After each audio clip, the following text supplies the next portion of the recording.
Hello everyone and welcome. This is another one of our focus videos looking on a key topic of Loxone. So my name is Hugh and I work for Loxone UK, and in all of these videos we try and show you kind of in depth and teach you a little bit about a certain aspect of Loxone and what Loxone can do within automation environments. So what we're going to be looking at today and in this video is assisted living with Loxone. Now, when we think of assisted living, there are several different aspects to kind of bear in mind. The first aspect for me, actually beyond the idea of monitoring someone, should be just about a house that is nice and simple to live in. So a house with easy control. So this is a house where lights turn on automatically because you enter a room because of motion. So you don't have to always go to the switch to be adjusting your lighting moods.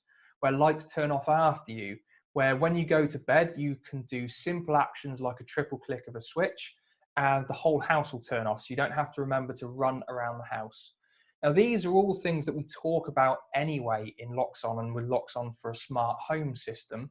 They actually fit perfectly already into assisted living because this enables people to be able to live in their own homes for longer, because things that would be difficult for them to do manually, we can do automatically, and we do as standard anyway. And then beyond just the lifestyle benefits, we then also do come on to things to do with monitoring and making sure that people are healthy and happy and safe within their living environment. And so this means checking on people passively, not intrusively, just to make sure that their schedule looks normal, that nothing out of the ordinary has happened. And if it has, to alert somebody, whether it be a carer, a close relative, whoever it may be, as to what's happening. Now, in a perfect world, because many of us would be building or doing our homes up maybe in our prime years, and assisted living or this kind of technology going into our house would be the furthest thing from our mind. What you want is you actually want a system that you can implement when somebody is in their prime that they'll never know about. And it'll actually only become relevant to them when they're at the point that they need it. Because again, prevention many times is better than cure.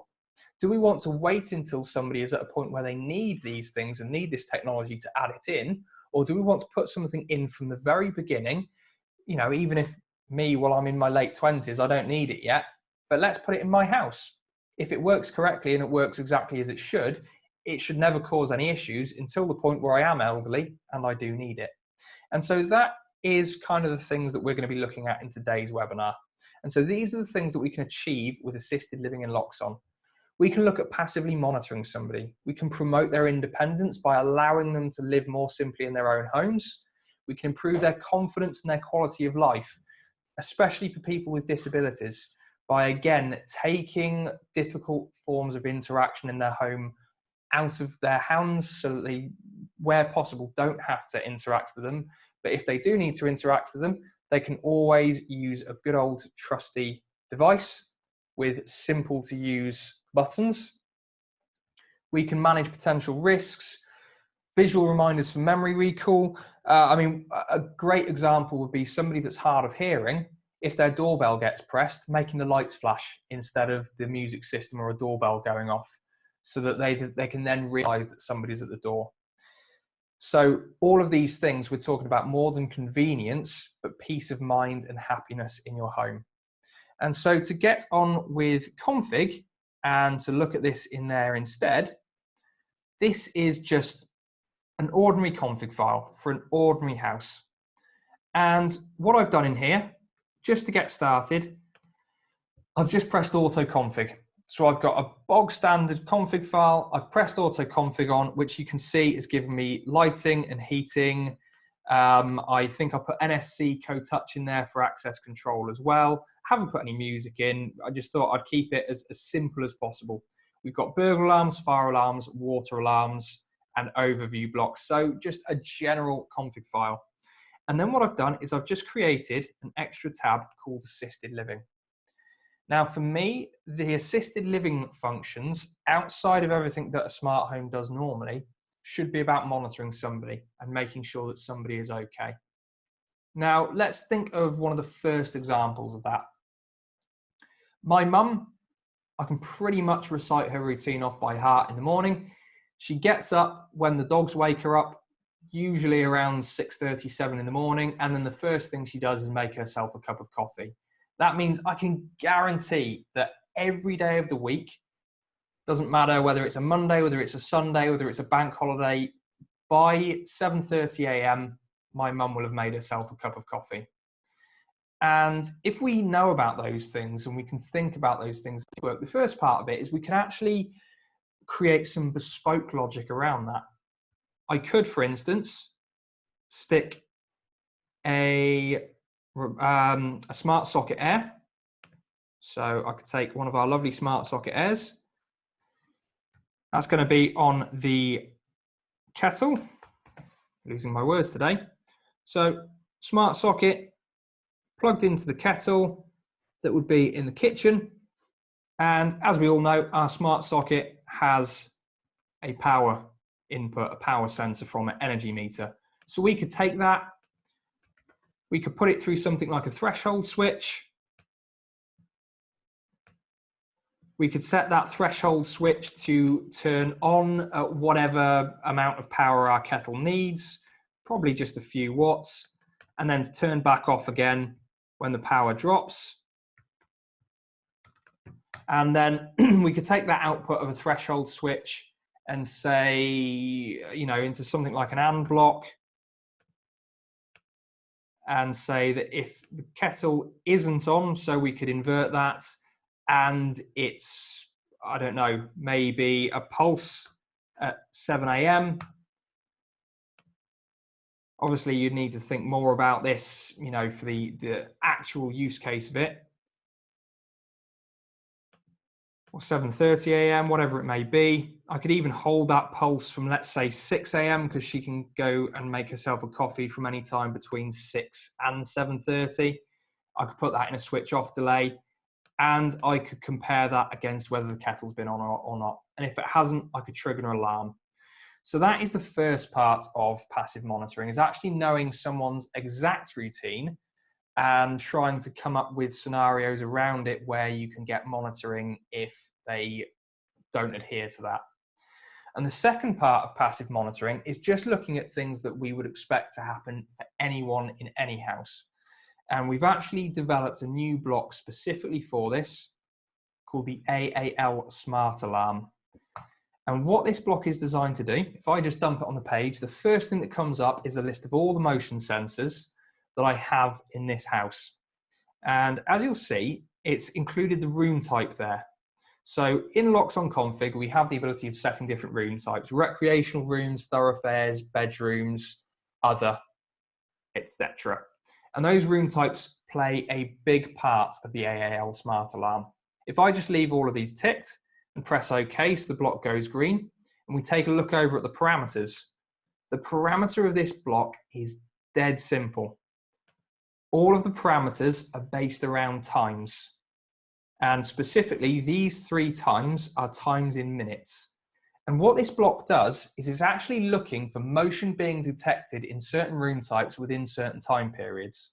So for instance, if I walk into the hall of this house, which is listed as a thoroughfare, then this block says that I have 15 minutes to make it from the hall into another room, otherwise it's going to trigger an alarm.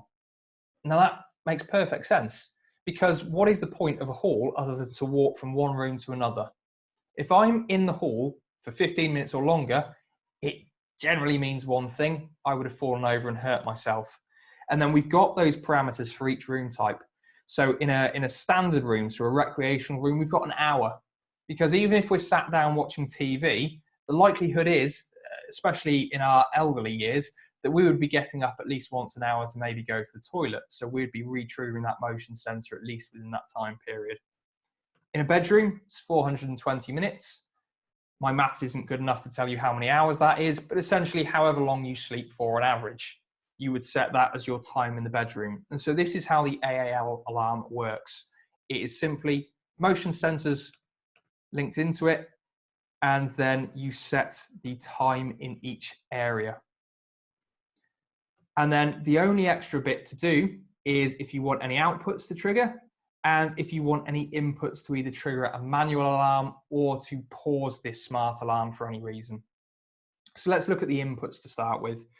So on the block by default, we have two inputs showing. The first one is input A, manual alarm. So connect an emergency button or other alarm logic here. So think of this like a panic button. So something that somebody will carry on them at all times, because of course, if you do fall down, you're probably going to be in a lot of pain. You're probably going to be rolling around. You may still trigger the motion sensor. So imagine something that you have on your person that's wireless, that you can pick out of your pocket and press a button to trigger a panic alarm. And again, we have a product that could do this, the Remote Air. So let's take a button from the Remote Air and let's link that into A. And so that would trigger a manual alarm.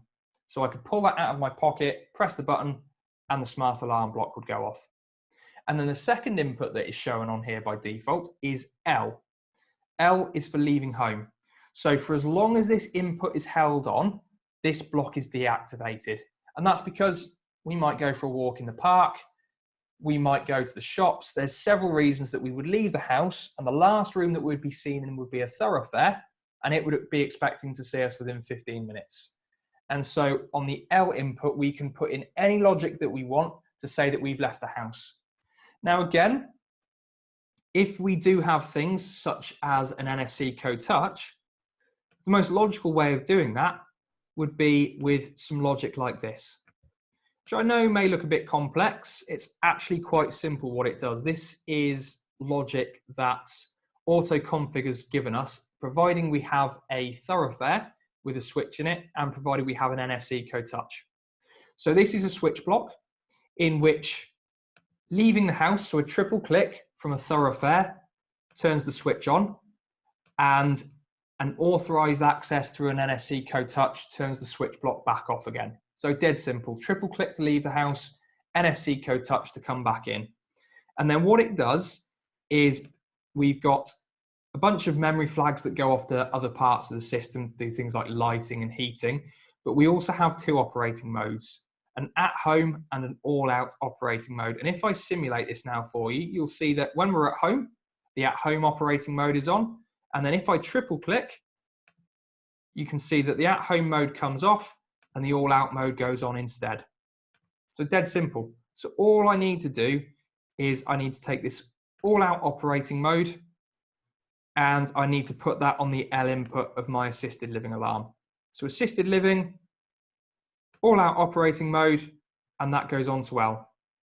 So now when I have left the house with a triple click, so if I just go into the hall to simulate this happening, so hall, and then here's our T5, triple click, and you can see we're now out. So this AAL smart alarm is going to be disabled. Brilliant. And then the output side is this alarm block will by default, if it goes off, it will ping a notification to anyone who has this mini server on their system. But of course, let's say it's for one of your relatives, you may well not have their home on your app. You may do, you may not do. And so what the outputs give us the ability to do is to trigger other things. So that could, for instance, be a caller. So we could have a caller set up that calls the primary carer. And that could be linked to the AAL smart alarm. We could have a dedicated push notification for a specific person who does have the Loxone app on their phone. Or we could even go to the level, because we've got the ability to have a two-stage alarm. So it has a first stage when it first goes off, and then after 60 seconds, it goes to stage 2. We could do something like an email on the first stage that then turns into a caller on the second stage. And so what that gives us the ability to do, if we were the person that was looking after whoever this was living in this house, we're probably not going to answer the email there and then. But if for whatever reason, this alarm did go off and the occupant of the property realized and immediately acknowledged it, so it never got to the second alarm stage, when we see our emails in the evening and saw that it went to stage 1, it could remind us just to give them a quick call, make sure everything was okay, and just see if there's anything we can do to help. Brilliant. This is our new alarm block though. And as you can see, it is super simple. This is all you really have to do for it. Link the motion sensors, put a manual input for alarming, and put your logic for leaving house. And then on the outputs, any notifications or emails you want. And as I said, I should be able to put this in my house today, and I should never know that it's there. Because as long as I've got my parameters set right here, I'm never going to trigger this alarm block off until I'm at the point in my life where I need it. And that is the beauty of this, is setting something up now that is going to be useful to you when you need it. Wonderful. I hope you've enjoyed this little webinar. If you have anything to discuss or any questions, as always, please get in touch with us. Otherwise, thank you very much for joining, and I will see you again on the next webinar. Cheers. Goodbye.